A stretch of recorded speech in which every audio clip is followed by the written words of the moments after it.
Hey Hannah, how you going today? I'm good. How are you? Yeah, I'm doing good, thanks. Thanks very much for your time.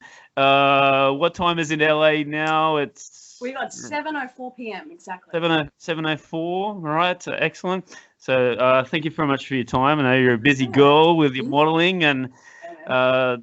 uh, jet sitting around the world. So tell us, how are you doing in the pandemic? Are you and your family sort of staying safe? And tell us, have you had to cancel anything, or how have you adapted in this Mm. period? 2020 has been a hell of a year. I think we can all kind of collectively Yes.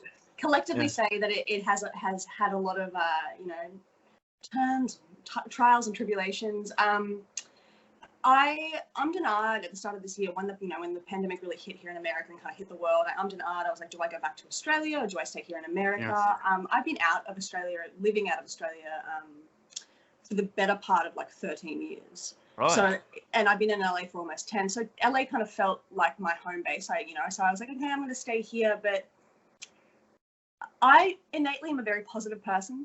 So I've been trying my hardest to kind of use this time wisely. And whilst I'm not able to work and my entire industry has been shut down, I think it's the Yes. fashion industry, all industries, but the fashion industry in particular, just because we work in such close proximity with each other, has been was completely non-existent for a couple of months and is slowly but surely starting to trickle back in. So to try to keep myself, I don't know, sane, I suppose, Yes. well, there's the focusing on yourself and your own mental health and what you're putting into your body and how you're doing things, which is also a really good for me going forward as a model as well, because when I come out of this, hopefully, my body and my mind will be at a really good place. Yes. Yes. Just also trying to be really creative. My industry and I am a very creative person. So just trying to do side projects or trying to, kind of think of outside of the talent realms in terms of a creative direction, or styling, or photography. So I think by all means, I've been handling it pretty well. Yes. But then again, at the same time, the 2020 is not over, so we Yeah, don't know that's what else is right. going That's to right. hit us. But Yeah. I'm in close contact and kind of close talks with my family back in Brisbane, and pretty much everybody's back there. Yes. Um, and they're kind of dealing with the same things, but just in Australian terms. Yeah, that's right. Yeah. It's so funny how this has given us all a collective. It's all kind of brought us together in a bizarre way, even though by nature it's kept us apart. Um, so yeah, I think it's a weird year, but it's teaching us a lot. I feel Yeah, like it there's a lot is. of lessons within this year. I think you take things for granted sometimes, how good we have it, and then all of a sudden it's all gone away, and it's like, oh, what do we do?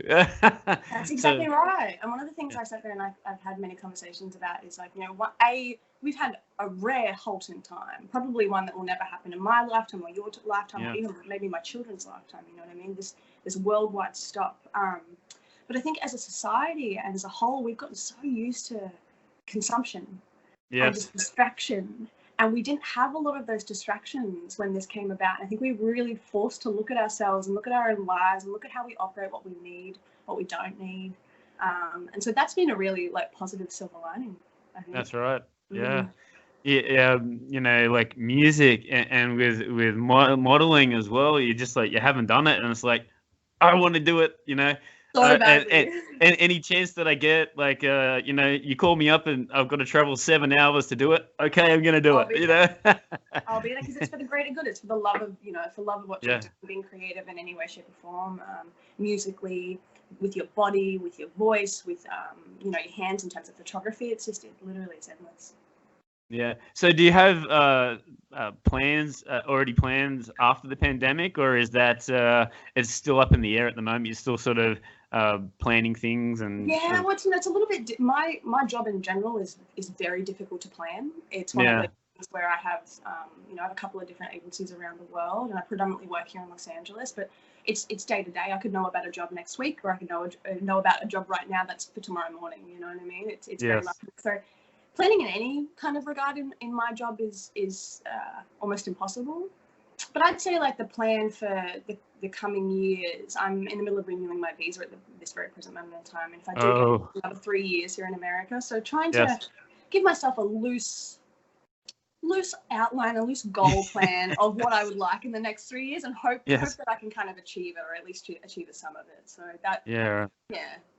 3 years. And speaking of living in LA, you know, I can only go from, you know, my friends who I talk to, but everything on the media and on the TV is, oh, the pandemic bad.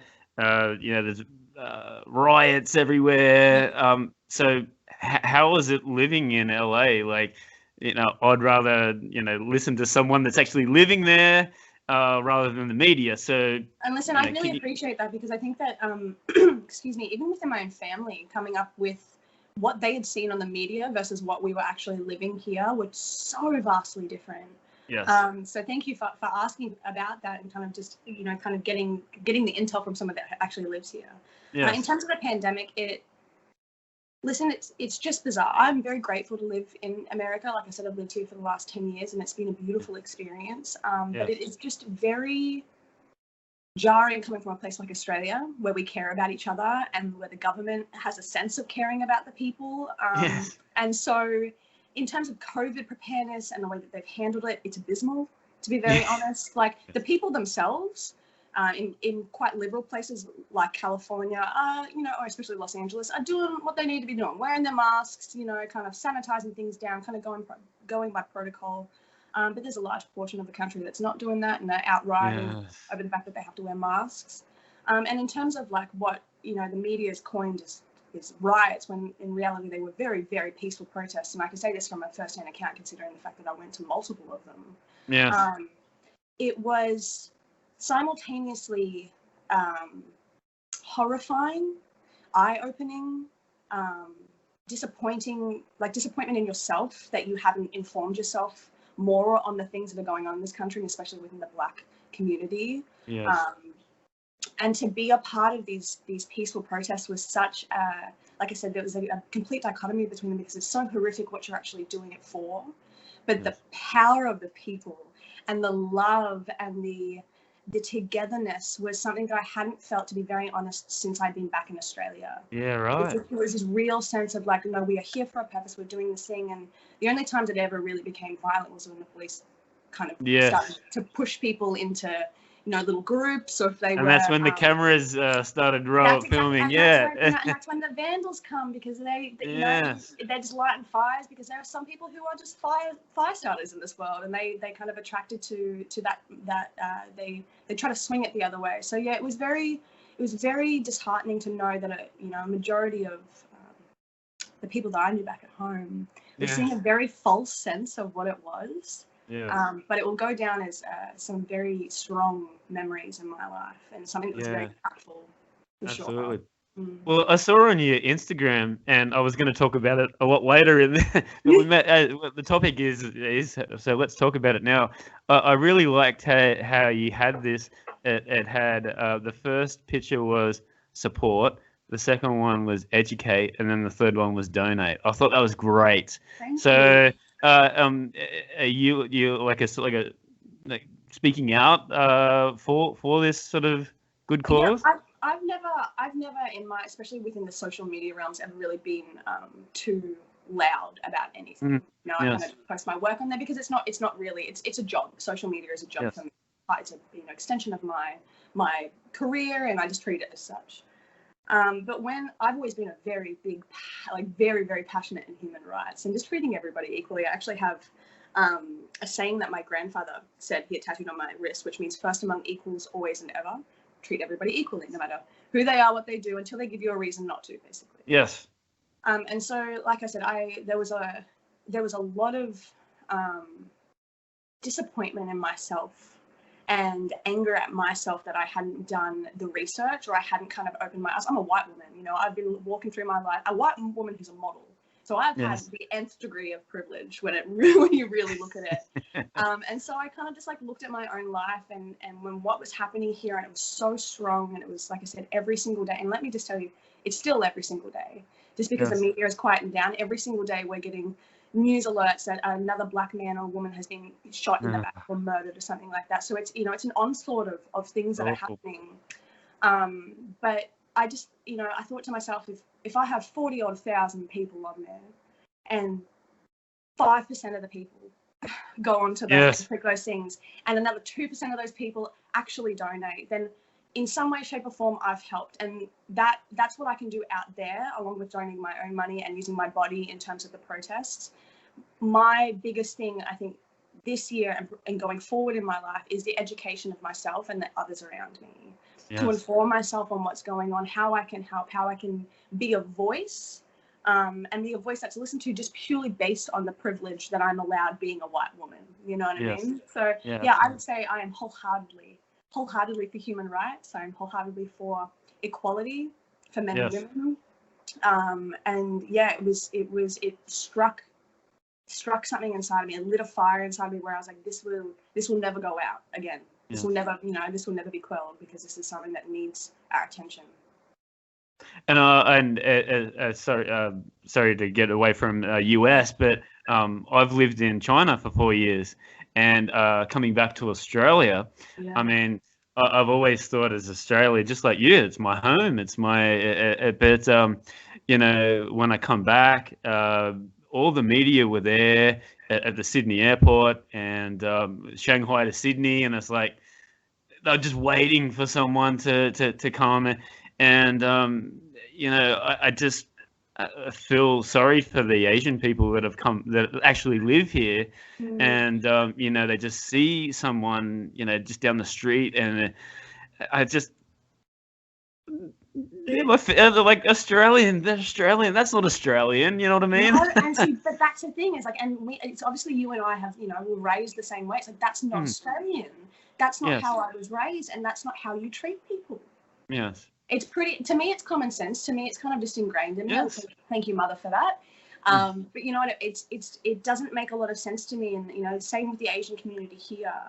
In the United States, and then kind of flipping the scripts, the same with the treatment of Aboriginals in Australia. Yes. That's another story, isn't it? Yeah. There's just, anywhere you look, anywhere you start digging, you actually start to realize how much information's out there.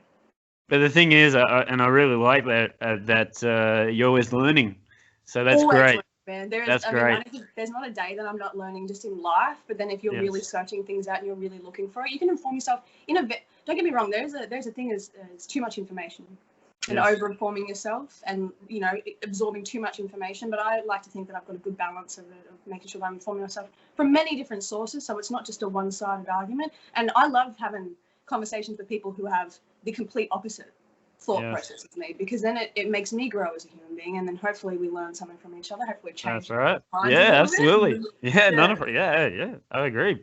So let's go back. You're speaking about your grandfather and your family back. So you were born in Brisbane, Australia. So for the international listeners, that's in the northeast. Yep. So were you actually born in the city, or were we outside of the? On the south side of Brisbane, in a suburb called Runcorn. It was not where I was born, but I was born on. Our first house was in a suburb called Runcorn. Right. I am from a family of 5, 2, mum and dad, and I have an older brother and a younger sister. Classic middle child. The overachiever. Yes. I have, my father has, I want to say 11 brothers and sisters. Wow. And my mother's an only child. Oh, that's interesting. It's a great little mix of things, and I have a very large extended family who I was very, very close with as we were growing up. They were basically like brothers and sisters, my cousins. We're all very close knit. Just a regular old high school girl, you know what I mean? Kind of a little bit dorky and a little bit hadn't really filled out my face yet. Now, were your mother and father, were they in the entertainment industry as well, or were they sort of completely different? Not at all. My father's a salesman, and a very good one, let me tell you that. Right. And then I'm not 100% sure what he does now, but it's something, he was very high up in a lot of companies, and he talked to people and he sold people things. That's what I know. Right. And my mother is, exactly. He was an important person. That's what you need to know. And my mother is an artist at heart. She's a beautiful painter. But she has worked in aged care for the last 15 years, I want to say, maybe close to 20 years. She was a personal carer for a very long time, and then joined a government, kind of company called Blue Care, where they look after disabled people, elderly people, just, loving people, basically, taking care of them. I tell you what, that's got to be one of the hardest jobs that you could ever have, and whatever they earn, they should double it. It should be, it should be tripled or quadrupled. Yeah, to be that's very honest. right. And it takes such a specific person. And my mother is probably one of the kindest and most compassionate humans that I've ever encountered. So her true spirit and soul is very needed within communities like that, I think. Yes. So Yeah, absolutely. So growing up as a kid, were you someone that wanted to be in front of the camera, take lots of photos of me, or were you sort of like the little shy girl that? When I was really young, I was a bit of a ham, I think. There's all these photos of me kind of, mouth open, kind of wild with energy. But there was never really a want to be like in front of the camera. I suppose like I was a bit of a ham, but there was never any real want to be like an actress or a model. My initial thought process was I either wanted to become a high school English and drama teacher, or I wanted to work with special ed kids. Right. I did some placement in home economics, I think in grade 10 and grade 11, where I worked with autistic boy at a daycare, and it just was probably one of the most rewarding experiences of my life, still to this day. It just was such a beautiful way to connect with somebody who didn't really have a connection to this world, and it started probably the same thing that set my mum off in terms of caring for people. It just set off all of these beautiful things, and I was like, this is what I want to do. And then the next year I became a model. So right. So let's talk about that then. How did it all come about? Like, was it all of a sudden? Did someone sort of look at you, or did you were you getting people going, you know what, you should be a model? Or how did it all come about? I never really had. I wouldn't say I was a tomboy, but I wasn't really like a very overtly feminine young lady as I was growing up. And it's just the most bizarre story how this all came about. My mother, working for this government subsidized kind of company, government run program, has to do mandatory CPR courses. And she went to a mandatory CPR course, and there was a designer there who it was like an 8-week course, and they were all becoming friends. And he was one day brought in these photos, and he was like, I'm just not happy with the model, blah, blah, blah. And my mother, being my mother, thinking that all of her children are the most beautiful things in this world, was like, well, I've got 2 beautiful daughters. And my sister was a little bit young. She was 14 at the time, and I was 16. So I think, I was 16 at the time. So it made a little bit more sense for me to be the one to do it rather than her being. Yes. So I went and shot with him, and he was like, oh my God, you're a natural. And I was like, I don't even know what I'm doing. I'm just going to flail in my arms and legs around and doing serious faces. Yes. And he contacted an agency, which is now my mother agency, Vivien's in Australia. And they were like, listen, we love your look. You can either come onto our, we can sign you, and we can, you can kind of go through the process of a normal model where you'll have to pay for tests to get tear shoots for your book, and then et cetera, which is, it costs a couple of $1,000s to get going as a model. Yes. Or you can go into this competition that we're holding in a month called Runway on the Mall, I want to say. It was in Queen Street. Right. And they were like, you can win everything that we would be offering, basically. There's no guarantee that you're going to win it, but you can enter this thing, and if you don't win it, then maybe we can talk afterwards. And I was like, sure. And I put no seriousness into this whatsoever. Yes. I was like, this is fun. Like, I'm going to have some fun. I went to Kmart. I bought my first pair of heels. And I remember standing in this lineup and doing this day, and, we went through the motions of everything. And I'm looking around at all of these girls just being like, oh, my God, they look like models. Yes. And I am this dorky girl from the south side of Brisbane, from like, not a rough area, but not like a fancy area in any way, shape or form. And we were on stage, and they're like, the winner is Hannah Glasby. And my mom said, like, the stupidest look on my face. I just kind of went, me? And then everybody was clapping, and I was just kind of like, what's happening? And so, and then from there, I did a couple of like random jobs. I think I did Brisbane Fashion Week, and then I did like a Dream World commercial and like a Water World commercial. And then IMG, which is probably one of the biggest agencies in the world, from New York and Paris, came to scout, and they came to Brisbane. And I went in there in my Kmart heels, and and just looking like a very, very Brisbane girl. And they offered me a contract in Paris. Wow. Me and 2 other 17-year-old girls. I was 16 at that point. I'd turned 17, I think, 2 weeks before I left Paris that next January, and then it just all kind of blossomed from there. Away you went. So can you remember the first time that you actually paid, or did they sort of make you sort of do all this for like as a hobby, or do it for free for a little while? Because they signed you pretty. You said they signed you pretty early, right? Really early. So there's a thing. What happens within the industry usually is when a model starts, you have your book, which is a whole bunch of tear sheets from either test shoots at which you do, which is a exchange, either where you pay a photographer to be able to get you photos for your book that your agency will kind of set up. They have on-staff photographers, or they have a lot of photographers that they know. Or as you become more established, you do it for trade. So a photographer will ask me, hey, do you want to shoot? And I'll be like, sure, let's create some fun stuff. And it's just more, so we have some things, some content to be able to have, some things for our book. And but you don't necessarily need to do that. Now, yes. When I first started working in Brisbane, I was doing a couple of test shoots, but I was also doing paid work as well. I was doing the commercials. I was right. Fashion Week. Fashion Weeks pay absolutely nothing in comparison to the what we actually get in the real kind of jobs. But yes. But yeah, so I mean, you can get paid straight away. I know models who have made most of their money within the first year of modeling. Yeah, all right. So yeah, you can get paid straight away. Yeah. Oh, that's great. That's a possibility. And talking about the two Dreamworld, what was that experience like, being in front of the camera? Oh, that was were you sort of a natural, or?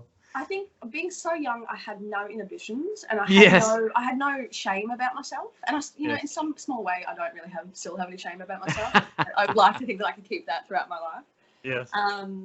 So and to be honest, something I think that's carried me through my career is that ability just to be able to be a bit of a ham and to turn it on a little bit, to turn on this heightened version of me where I'm very carefree and I don't care. And a Dreamworld they shut down the water park. I think it was the water extension for Dreamworld, whatever the water park was called. I did the commercial for that. It was me and three fellas, and they shut down the thing, and we just were going on all the rides, and they were filming. Oh, cool. So that type of situation is probably the height, the funnest types that you can do, because you just get to act a fool and ride the rides.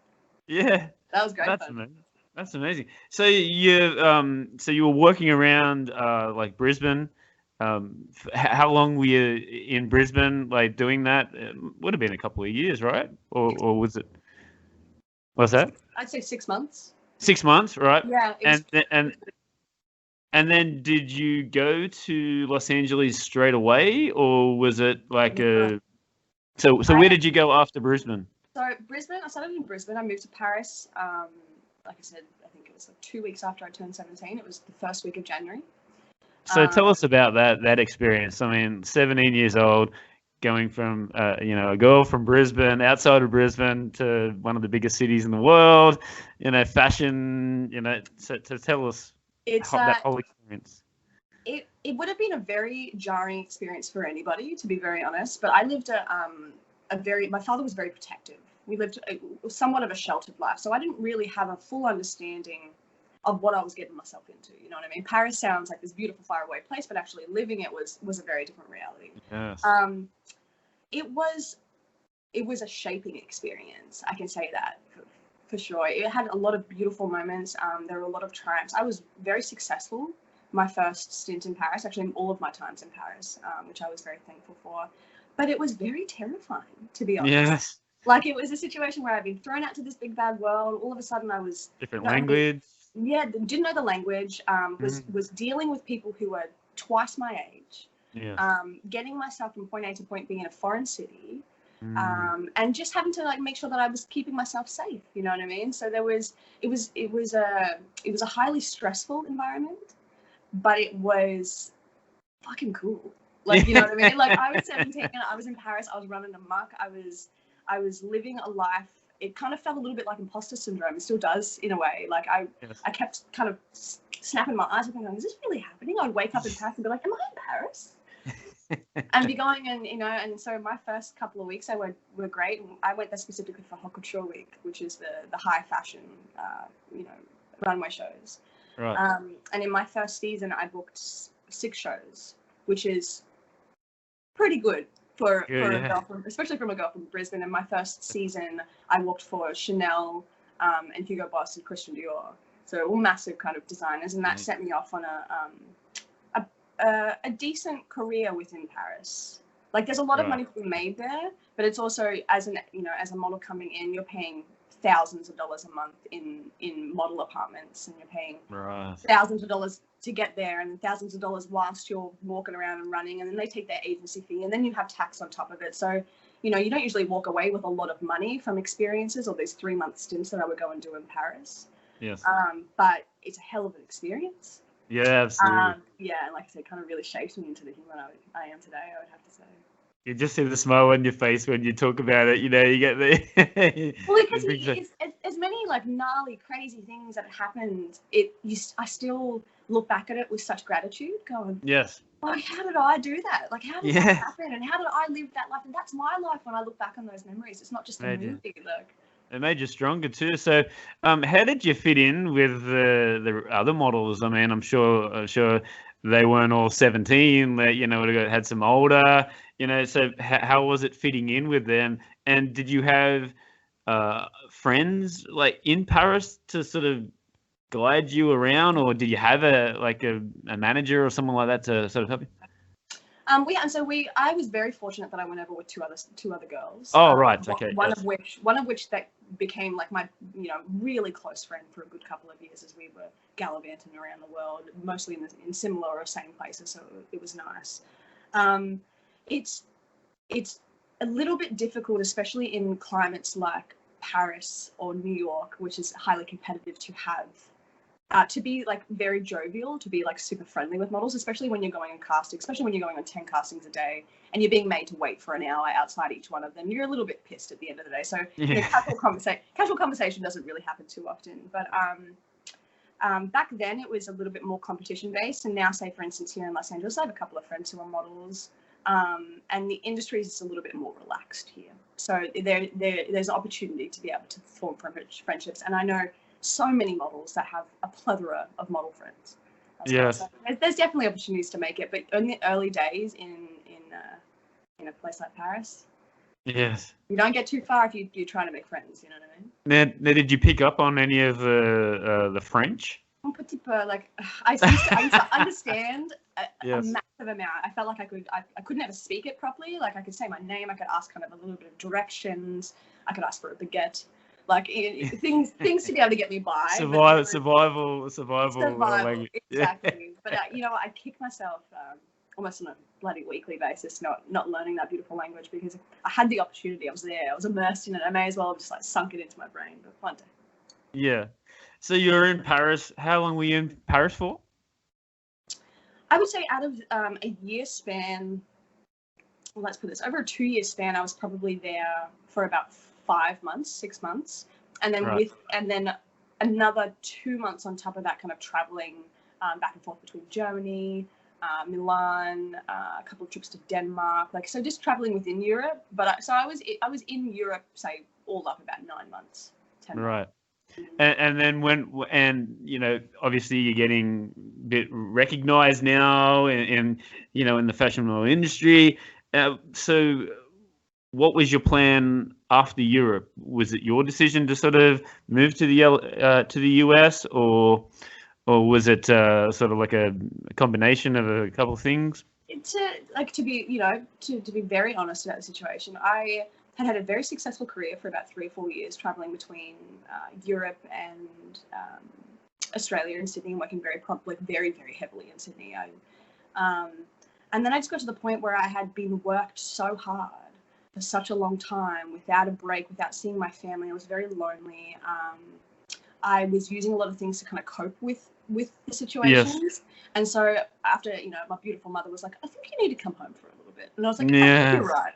So I came home and I kind of got myself back to center, and I had many, many conversations with myself and the people that I loved, being like, do I want to continue to do this? Because it's kind of sucked the soul out of me a little bit, just with how hard I'd worked myself. Do I want to continue to do this? And what would be the avenues and what would be the options? And there was a big part of me that just wanted to stay in Australia because I'd missed it. Then a bigger part of me that knew that I had a lot more opportunity out in the world. So yes, absolutely. I talked to my lovely agency, Vivien, and I was like, what's the go? Where else in this world can I go? And Los Angeles seemed like the right move. Right. And here we are 10 years later. Yeah, right. And going back to when you come back to Australia, you know, and I've spoken to a couple of people recently, like in the music industry and in other sort of industries about the mental health, and especially now with the whole sort of coronavirus as well. So, you know, probably a good thing on your side to take that break. I mean, traveling, you know, not taking time for yourself, Yeah. go and sit on the beach for a couple of weeks. Exactly right. Or, I sit down and fucking in your bedroom and cry until you can't cry anymore, and Yeah. figure out why you're crying and figure out, the ins and outs of everything. And I think, the more and more mental health becomes unstigmatized, the better, and the more we can have frank conversations about situations in people's lives where from the outside I had everything, you know what I mean? Like I had a lot of money in the bank, and I was on magazine covers, and I was bloody on storefronts, and I was doing these things, but inside I was perishing. I was so lonely and so sad, and didn't know the direction of my life, and didn't really like the life that I was living, even though I knew I should have been so grateful for, and I should have been living it up.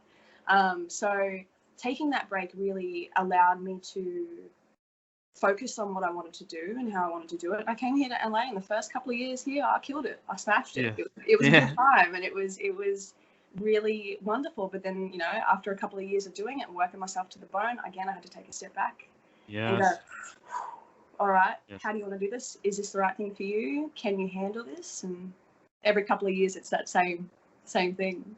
Yeah, it's interesting too. Like you went to Paris for the first time, and you probably learnt a lot of things when you were over there. So going to LA, it probably wouldn't has been as eye-opening as it was. But the one thing that I like about LA, I've been there a couple of times myself, and I say it all the time on this podcast. But it's true. But I love going to the bars in LA, and I can just turn to somebody on this side or the other side and go, "Hey, where are you from?" Yeah. And there's none of them are not normally from LA. They're from, I'm from Detroit, or I'm from New Orleans, or I'm from just these small little country towns. Oh, what are you doing here? Oh, I'm trying to make it here in LA. I'm an actor. Stars in their eyes. Yeah, that's right. But that's so inspiring, but that they're taking a chance to sort of do that sort of thing instead of like, I'll just next time I'll. It's a city of doers, man. It's a city of doers, and it's not only the people who come here who are like me, or who are interstaters or pipe dream chasers, whatever you want to call it. The people who are born and bred Los Angeles, who are a completely different fucking breed of human, let me tell you that, they are doers. Yes. They're problem solvers. They're like, let's get it done. Let's do it with a smile on our face, though. And that mentality here in Los Angeles, as I was saying kind of at the very start, like, you have to have a purpose to be here. Yes. There's no place you can just flit around and hang out. Like, you've got to have a goal here. And I think that's what served me when I first moved here. I was like, I'm going to kill it. This is a complete market that I've never touched before, that's never seen my face and the way that I move and the friendly human being that I am. And that combination hopefully makes a good model. They've never seen that before. So when I first came here, it was a beautiful thing. And still to this day, like, this is partly my home now. So there's purpose for me to live here. But yeah, it's a, I hate to use the word melting pot, but it is. It's just this big old mishmash of a whole bunch of bloody people here for a common goal, but the completely different goal at the same time, because it's all very specific to people. Yes. It's an interesting place. Now tell me, just quietly, with the accent as well. I mean, they just love the accent over there. It's just. I have never had a problem anywhere in the world with this Australian accent, and LA especially. Like, it's when I first moved here 10 years ago, and there wasn't many Australians. They looked at me like I was a unicorn. Like, and I'm this tall blonde thing, and I'm always very energetic. So they were just kind of like, and then these people just like, they'd be like, can you say this? Can you say that? And they'd look at me with this like cocked head expression, these big stars in their eyes. And I was like, this is hilarious. Like, me thinking my accent's quite goofy and, very ochre Australian, even 13 years out of Australian, is still pretty Australian. Yeah. It's never served me wrong. Yeah, that's right. It's never been a strike against me, Agreed. It's like, you're not from here. Hey, you just want to talk for a little while, or just, what's that over there? It's a beautiful icebreaker. I'm forever grateful for it. tell you the truth. Yeah. So going to LA after being fully refreshed, recovered, you know, mentally, you know, what was your first sort of plan when you got to LA? Was it to get straight back into work? Was it to sort of first couple of weeks just to settle down and find an apartment? You know, Yeah, I mean, like, you definitely want to settle into the place a little bit, but my from the years of traveling, you know, living in hotels and kind of like flitting from place to place, I was like, let's get into it. Let's go straight into it. Yeah. But when I first signed with my initial agency here, Ford, as every agency does, they want to be able to put you out in the best way possible. So at that point, my hair was very short, and I wasn't in any way, shape, or form big, but I just hadn't taken care of my body really well. Like, I wasn't exercising, wasn't doing these things. So it took me about 2 months to really get my body, my mind, my hair, everything into the shape and the form that we wanted it to. And that was really fruitful for me, because as soon as I was ready to go, all of these clients who would, like I said, who would never see me. So my approach with this job, which is maybe not the favorite kind of approach, but is my approach in general, is I have no interest in fame. I have no interest in people recognizing me or knowing who I am. I want to make money, and I want to make good money. And when I first fully understood that modeling is one of, if not the only industry in the world where women predominantly make more than men and consistently make more than men, I was like, I like the sounds of this. And so every industry that I've gone into and every marketplace that I've gone into, I was like, how can I capitalize as heavily on this as possible in a short amount of time? And with the help of my lovely agents, we did just that. So speaking of that, it's all in every sort of industry, you need like good management or a good agent. So tell us a bit about your agents that you have around the world, like, you know, and how did you choose them, and you know, have you sort of told someone to, you know, bye, you know? Yeah. So initially, I'm with Vivien's is my mother agency. They're the ones that scouted me and discovered me, and I have still to this day a very close relationship with them. They're like family. I don't really work back in Australia. I'm hoping to in the future. I'm hoping to kind of come back and come back into that market soon, which would be nice to be able to come back to Australia in general. But here in Los Angeles, I mean, I've been with the biggest agency in the world, IMG, which was great, but it was you get kind of lost amongst the people, because it's so large. They have so many big girls, and you are just one little tick and a big old bunch of ticks. So so that was an interesting experience. It wasn't my favorite. I'm a personal human being, so I enjoy having some kind of rapport with my agents. I was first signed with Ford here, and they were a wonderful agency for a couple of years. And then a lot of my agents from Ford, who I had formed these relationships with, moved to Wilhelmina. And so I kind of just followed them a year or two later. I was like, you know what, I need to be able I trust you guys, you know me, we work well together. And now I can confidently say I have 2 agents in particular who are just amazing, phenomenal. They go above and beyond, you know what I mean? They know me as a human, but we've known each other for 10 years. That's great. They know what I'm capable of. They know that I'm a good representation for the agency and for them in general. So it's necessary to have a phenomenal agent. It's not very common, to be honest, but when you do find them, it's a good time. It's a good time. Right. So I've actually in the podcast this year, I've had 2 people photography, and it was great to Greg Woodson, he's in Texas, and Casey Bennett in LA, and it was great to get their side of the story, you know, traveling the world and, you know, doing it. So for you as like the model, how important is it to have a good photographer, you know, that sort of can sort of... I mean, it's a relationship. It's a dance almost. And so I pride myself in being very good at what I do. You know what I mean? I practice at my job. I make sure that I go in ready to roar that day. And when I have someone who matches my energy levels, who matches my work ethic, who matches the creativity levels, or brings their own kind of like, you know, energy to the game, then that's just the best thing, because then we flow and we vibe with each other. It's you know, you can every single person on a shoot is vitally important, but the connection between talent and photographer is the most important, because otherwise you're just not going to get anything. Like say as an example, some of my favorite photos that I've ever had taken of me have been by people I know who are photographers, who intimately know me as a human being, who my best friend is a photographer, and she takes the most beautiful photos of me. Oh, give her a plug. Give her a plug. Jocelyn James. Yes. She there's those personal relationships, and so if you can kind of create something like that on set, where you meet somebody and you're like, "G'day, how you going? Oh, it's nice to meet you. Do you have something? You have a little chat before, you see if you have anything in common." And then from those first initial shots, you'll see if you vibe. You'll see if you kind of understand how each other flows. It's like, it's very situational, but when it does happen, it's a good thing. And if I could live every day having a good photographer flow, then I'd be happy. Absolutely.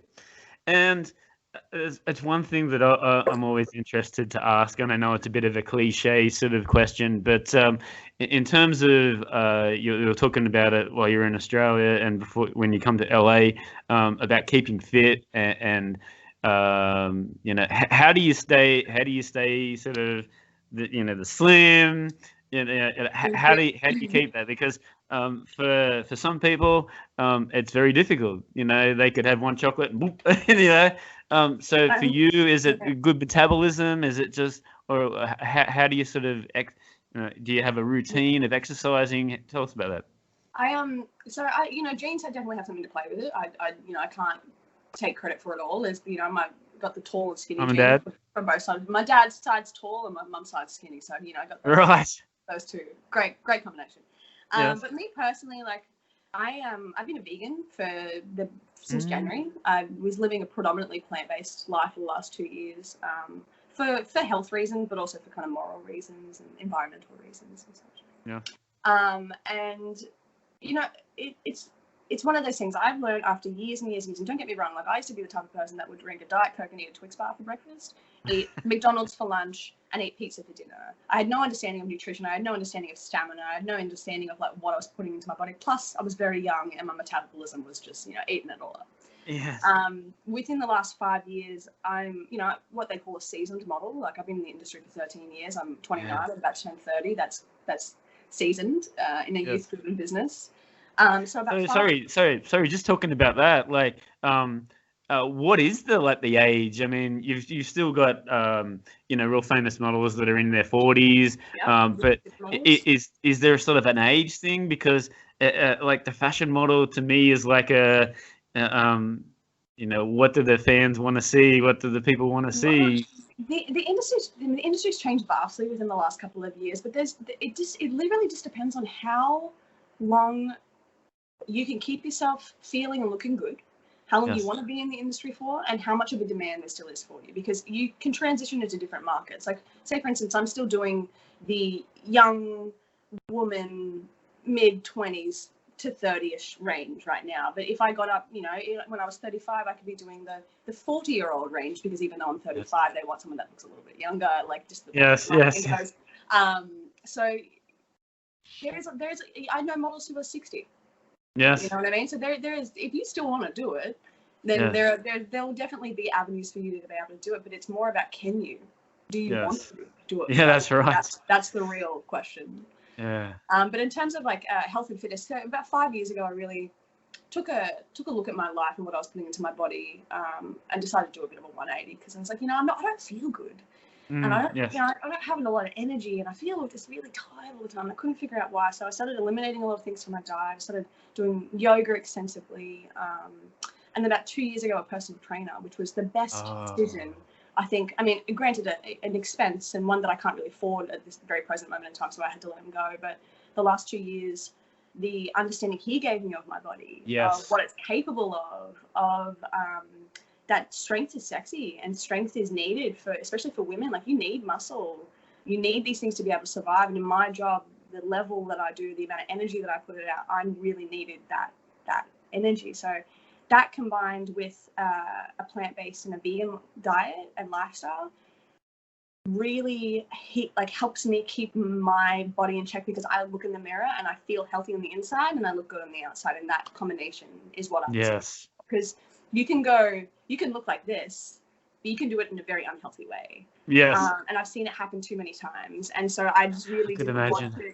Yeah, I just really didn't want to be in that position where I was doing more harm to my body. You know, I wanted to figure out a good way to do it. So you do have to be on top of it. Don't get me wrong. Like I eat a lot of salads. Yeah. I work out a lot. And I drink this is lemon water, and I drink about 4 of these a day. Like, you know, it's all about balance. But don't get me wrong, I enjoy delicious vegan pizzas, and it's all about balance. It's making sure that you're balancing.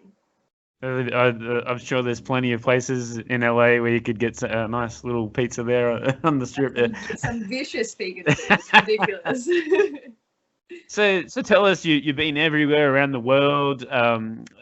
You know, is there any sort of shoots that sort of stand out from the others? Like, you know, is there an experience that you had that is just like, I'll never forget that time?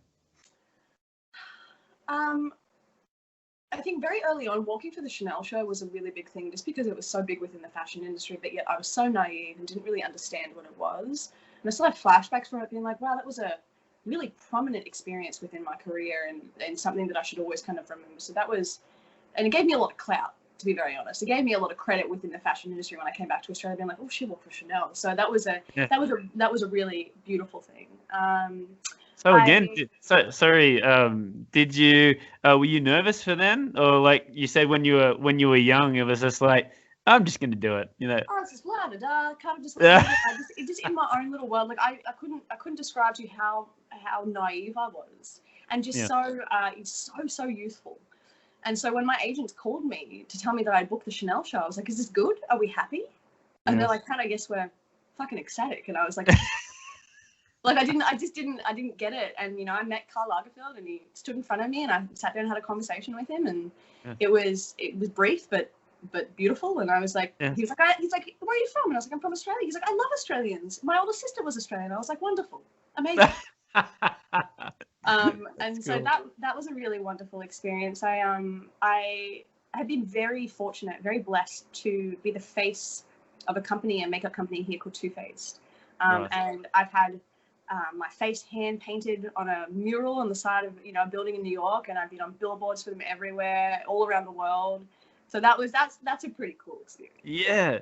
Now, speaking of that, I saw on your Instagram that you were dressed up as Marilyn Monroe as well.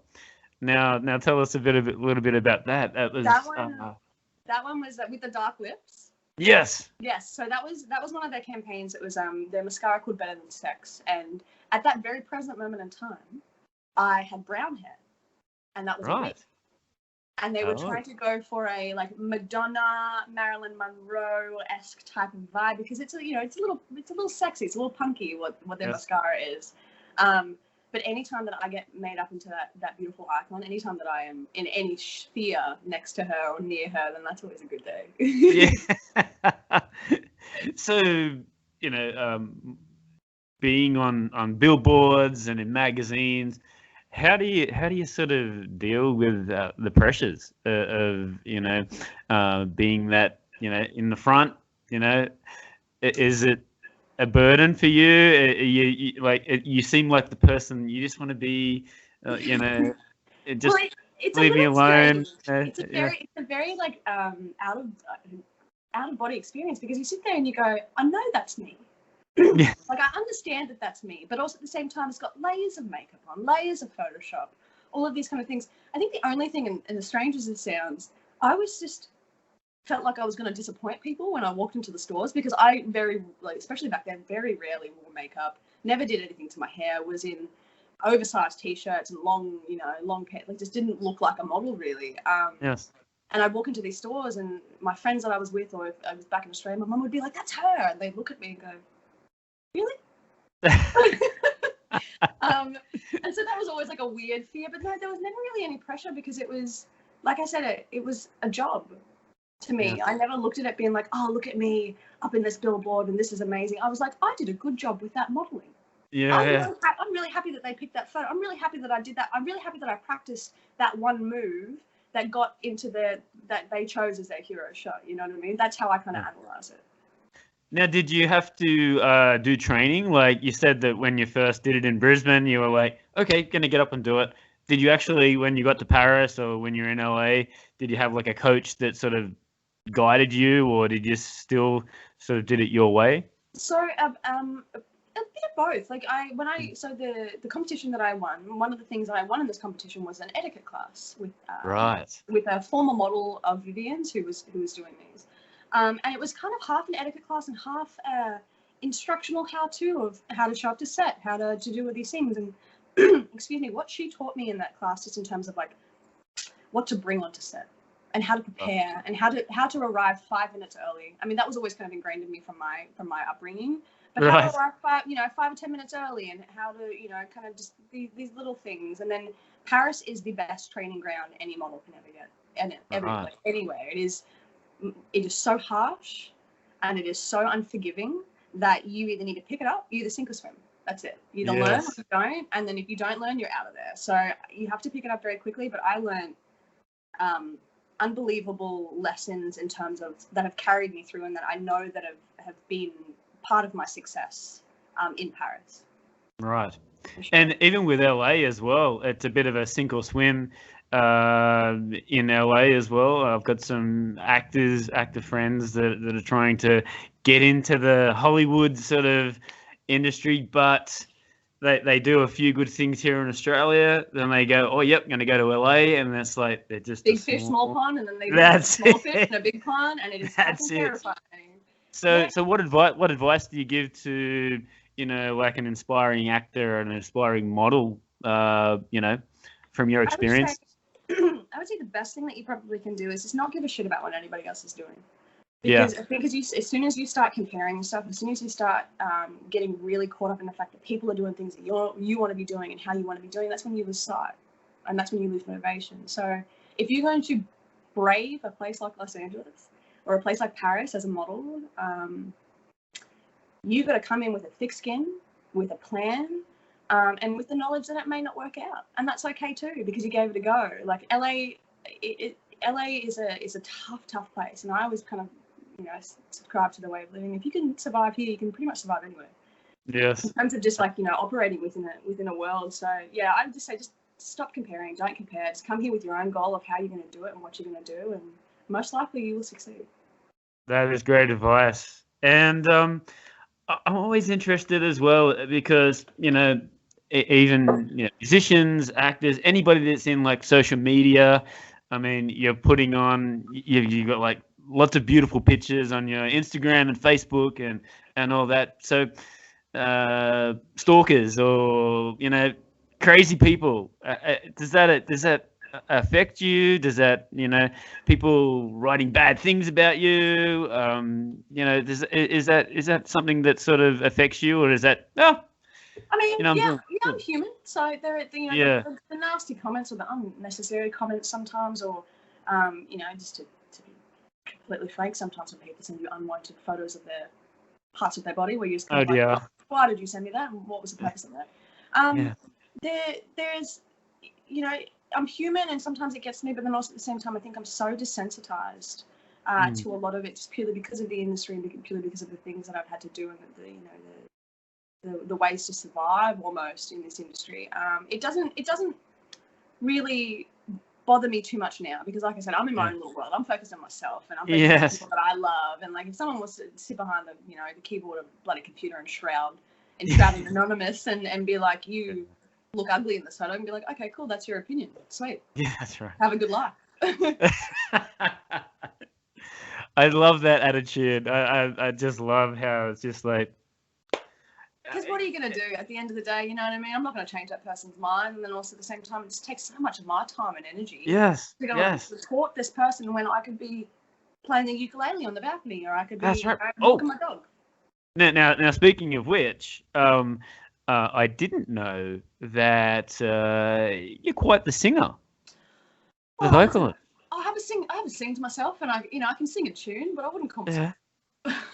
Well, it looked like a song, model shoot song, So there's quite a few there. So I thought I enjoy doing it, and then the rare occasion when I have the confidence to put it out, I go, oh, here you go, people on Instagram, see what you think about this. Have you ever sort of dove into the music Like wanted to do some recordings or like pop? No, I mean, like it's more like a passion. It's really beautiful. I Mm. love being able to put music, playing the ukulele and singing at the same time. It's a beautiful thing. It feeds my soul. Yes. I wouldn't. I've had offers, and I've had offers to go into recording studios and have a little sing on things, and I'm not ever discounting it, but it's never something that I'd probably pursue fully. I tell you what, my little sister, who is not so much littler, she's 18 months younger than I am, has a phenomenal voice. Wow. A phenomenal voice, and it takes everything in my power not to try to force her to be a singer, because she doesn't. I mean, she maybe the same kind of thought process I have. It's just more of a passion rather than something that she wants to pursue. But she got all of the singing genes. I got a little sprinkle of it, but she got the big spoonful. And is she still in Brisbane now? She is, yeah. Oh, Everybody's come on, she needs to just, even if she doesn't tour, just get some recordings out. This is what I'm saying. Let me tell you, I've tried to secretly record her. I've tried to force her to sing when she's here. Like it's like pulling teeth. Yeah, right. All right. So let's get close to finishing up. So, we were talking before. So what is the future hold for Hannah Glasby after pandemic? After the pandemic, yes. As always in life, the possibilities are just endless, and that's kind of the thing that both terrifies me, but then also excites me at the same time. I don't want to be a model forever. I would really like to be able to parlay all of the skills that I've learned in this industry into something. So like a management or like a... The most logical kind of step is to going into the agent role or stepping into a different part of the industry, like creative direction, which I'm passionate about, because like I said, I love creating things. I can see a bigger picture vision, and I love being able to work with people to be able to create that vision. So that's definitely it. But then there's also this very big side of me that is very traditional. And I, getting close to 30 and get to that point where I'm like, I've lived a life. I've lived a very strong, independent life at that. Yes. And so in the midst of trying to, find someone to love and settle down with and, have some babies and do all those types of things, I think that either someone within, the fashion industry, the creative industry in general, or I'm a hell of a salesman, just like my father. Yeah, that's right. You know what I mean? Well, that's... I have a similar sort of thing as well. Like family saying, "Craig, you got to come back, have a family," and it's like, well, I've been here now for 7 months, and I am ready to go on the next flight. I'm sorry, but it's just the way. It's just the way it is. You know what I mean? I get it. And I'm sure with you and with some of your friends and family that they don't get it. And I've had that problem for a long time. Why are you going overseas for? Why are you doing this for? Why are you not living this traditional life that everybody says? That's right. Yeah. This cookie cutter thing that we're all kind of taught. You live within these means and these means, and this is how you live your life, and this is what you do. And that just even from a very young age, I was like, that doesn't really sound too appealing to me. Like I always knew innately that I would be a traveler, whether it would be as I was being a teacher or if it was weirdly through this fantastic industry. It's a constant struggle, and there's a lot of pressures on women as we get older. Biological clock is ticking, and it's forced down our throats to be you have to be strong, you have to be independent, you have to be a businesswoman, but also at the same time you have to be soft and nurturing and be ready to settle down whenever you meet someone. So it's weird, and it's definitely a pull within me too, because like I said, there's a very traditional side of me, and then there's that real boss ass bitch side of me too that's going, no, like I'm gonna be making my millions and I'll be the breadwinner and I'll be doing all these things. So I would really like to find a way to combine those two things. Yes. And I think that's the goal. I think that's the overall goal of the next 3 years, is to be able to start a company, to delve my hands and deeper into creative realms, to still be an advocate, to be a very loud voice, to be informing myself, to be doing all of these things, and then to find a beautiful husband and pop out some gorgeous children, live my fucking life. And you said plans to come back to Australia, like... Well, this was my year to come home for Christmas, so I'm pretty bummed that's not going to be coming to fruition, unfortunately. But I will always end up back in Australia. Right. There's not a doubt in my mind that I'll be raising my children there. I will.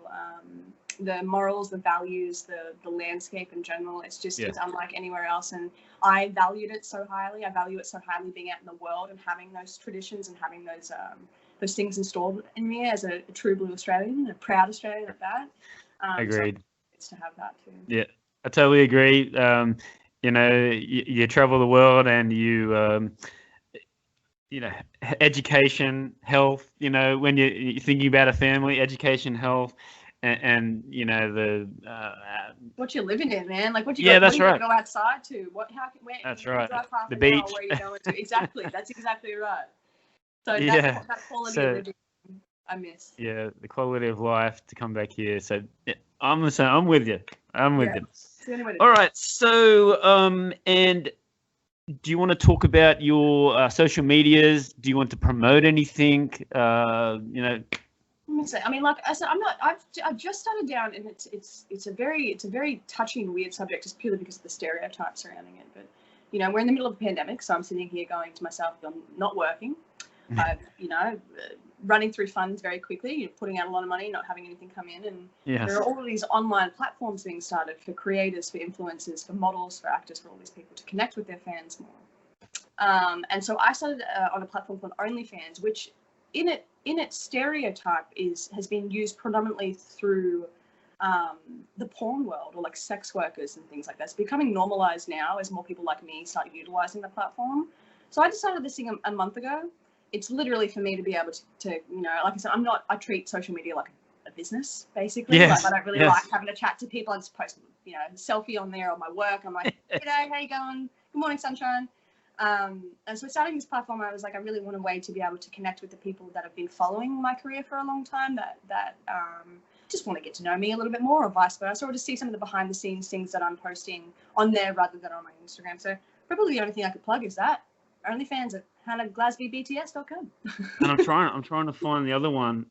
So the other one here that you have is sunkissedmag.com. Oh yes, Sunkissed. I'm so sorry, Yes. I forgot this. So I recently collaborated with Jay Alvarez and this online magazine called Sunkissed.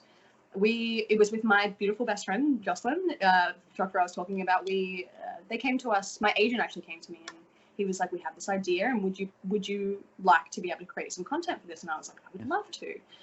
So we shot it all in our home. I creative directed.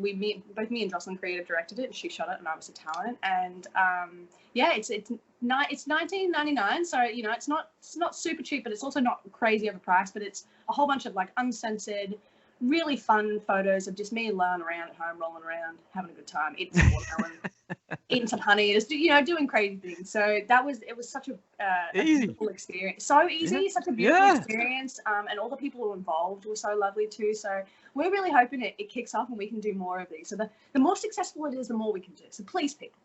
Absolutely. I thought I wrote it down, and then I'm like going to your Instagram and I'm trying to find it. I'm trying to think of what it was, and it's Sunkissed Mag. So yeah, there you go. Yes, and speaking of which, and it's might be a little bit sensitive for some people, but it's you said it's all uncensored. So how comfortable, you know, you seem, from what I've seen, you're very comfortable with, you know, my body. getting it. I mean, yeah, I've been in, you know, not 30 to 40% of my days on set I'm naked, just purely because being changed the outfits, standing around while people make a decision about an outfit in my bloody underwear. So I've worked very hard, not only through that, but just, you know, through loving myself to be comfortable with what I'm doing. I innately am a pretty cheeky human being. And I work very hard on my body, so I'm never going to look like this again. So I always think to myself, with all of those things combining, I have no problem showing off my body. There's a line. I like doing nude and uncensored things that are art. Basically, it's not in your face. It's not It's not porn, and there's nothing wrong with porn. Nothing wrong with sex workers. All the power to them. It's just not what I do. It's not what I feel comfortable with. So yeah, when I get the opportunity to do something that is sensual but not overtly in your face sexy, I always jump at that opportunity, because it not only allows me to connect to my sensual side, I get to create something that's really beautiful, and then hopefully I get to make a little bit of money off it too at the same time. There you go. You know? So that it was, when they came to me, they're like, "Are you okay?" And I was like, "I'm totally okay." And like I said, my best friend shooting it, like, you couldn't be more comfortable. Yeah, absolutely. That's awesome. And so let's finish off. I finish off by saying some, or three like random questions, and it'll be like top 2 or 3, and then we'll finish it off that way. Right. Are you ready? Are you ready, Hannah? I'm ready. All right. So, switching topics, who are your top 3 favorite bands or musical artists? Oh, such a hard question to ask because there's so many of them. Can I just give you genres? Sure.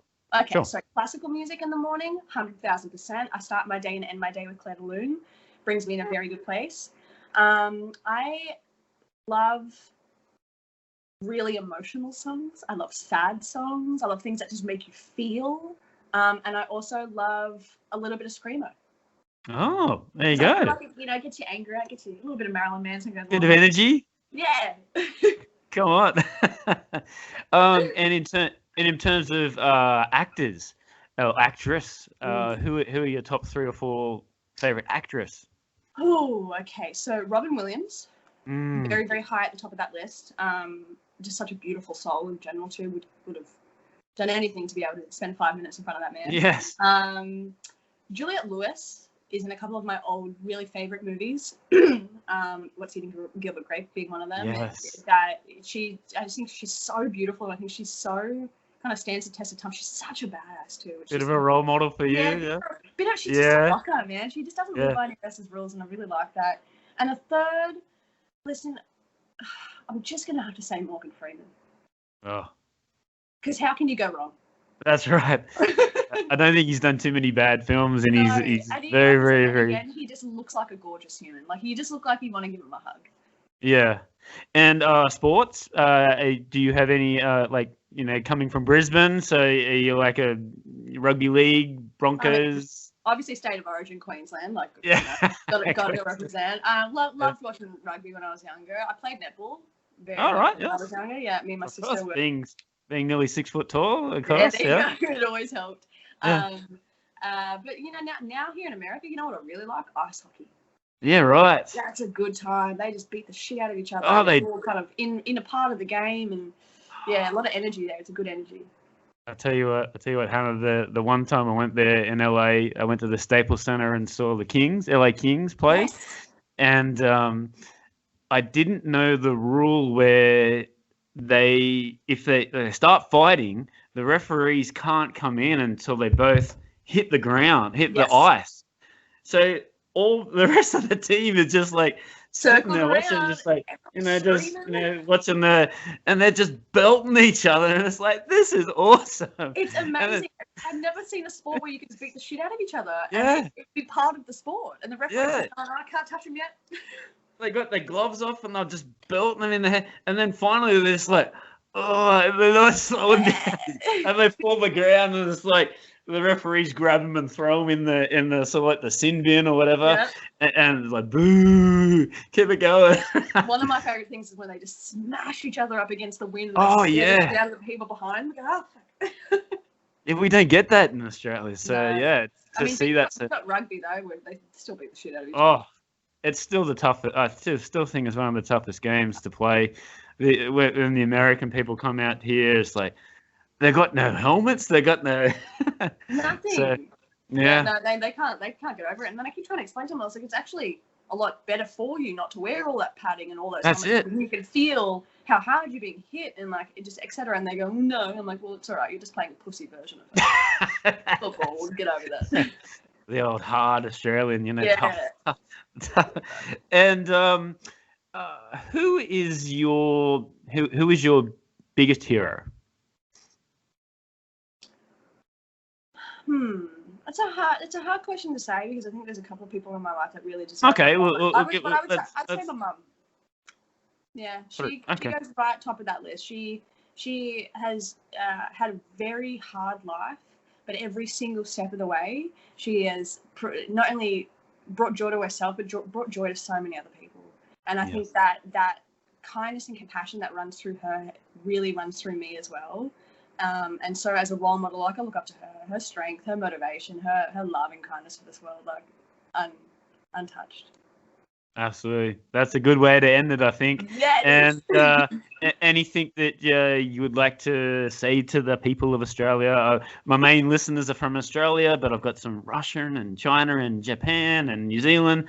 So do you have anything to say to... Well, first and foremost, to my people back in Australia, I'll be back soon, don't you worry. I'll be back soon to have a beer and chill out and relax and hopefully hit the market there again. But to all the people that are listening, to all the people world, I just hope that you have a wonderful day. I know that, or a wonderful night. I know this year has been a hard one for all of us collectively, but I think one thing that we can all kind of hold on to as a fact is that we as humans really love each other. We as humans really want the best for each other. And here is one human wishing you all the best. Absolutely. Thank you so much, Hannah. Thank you. It's been great to talk to you. And if I get to LA after the pandemic, I'll definitely hit you up. We'll have a VB or what is it? A Foster's over there in yeah, bloody hell, drink Foster's. Now we'll drink something. Yeah. It's actually terrible, isn't it? The Foster's. I've never tasted a Foster's out of pure principle. You don't want to. Pure principle, mate. It's not happening. They just sell it to the Americans. They go, "Oh yeah, I'm gonna drink like an Australian." You know what I mean? No, that's not how you drink like an Australian. No, that's definitely not. Bag if you're Australian. That's how you drink out of Australia. That's right. Good. All right, Hannah. Thank you. Thank you very much for your time, and all the best. All the best for the future. Right back at you. Okay. Bye. Bye for now.